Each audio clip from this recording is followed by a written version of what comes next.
Halo sahabat IPA, pernahkah kalian bertanya, apa sih rahasia di balik keberagaman dan keteraturan kehidupan di sekitar kita? Mulai dari semut kecil di taman, hingga ikan di lautan luas, semua punya rumah dan hubungan yang unik loh. Nah, pada video kali ini kita akan menyelami sebuah konsep penting dalam ilmu pengetahuan alam, yaitu ekosistem.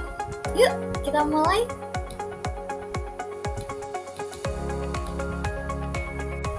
Nah, bayangkan nih, sebuah rumah besar di mana semua penghuninya saling kenal dan saling membutuhkan. Itulah ekosistem. Singkatnya, ekosistem adalah sebuah sistem di mana semua makhluk hidup seperti tumbuhan, hewan, atau bakteri, dan benda tak hidup seperti air, udara, atau tanah yang saling berhubungan dan bergantung satu sama lain. Contohnya seperti yang ada pada video, ada kolam, laut, danau, atau bahkan halaman belakang rumah. Nah, di dalam rumah besar ekosistem ini ada dua jenis penghuni utama. Yang pertama ada biotik, yaitu semua makhluk hidup yang ada di sana. Dan mereka dibagi menjadi tiga peran penting. Ada produsen, seperti tumbuhan yang bisa membuat makanannya sendiri dari matahari.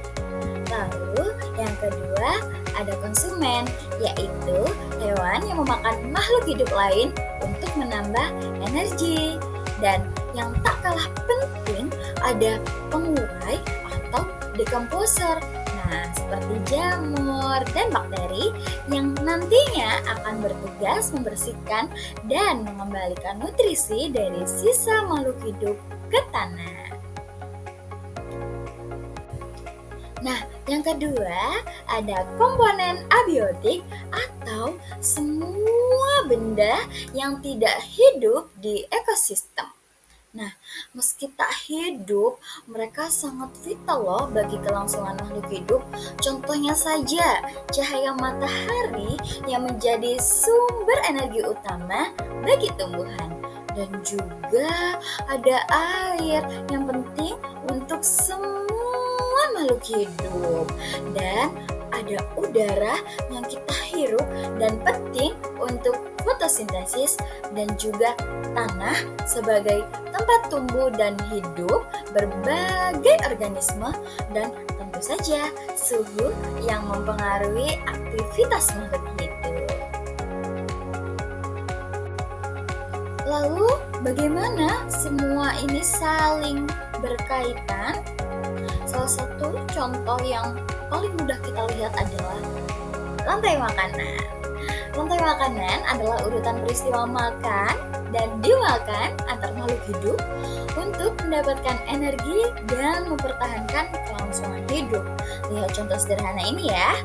Nah, seperti pada slide PPT, di situ terdapat tanaman yang sebagai produsen, lalu ada belalang sebagai konsumen, lalu hingga ke decomposer.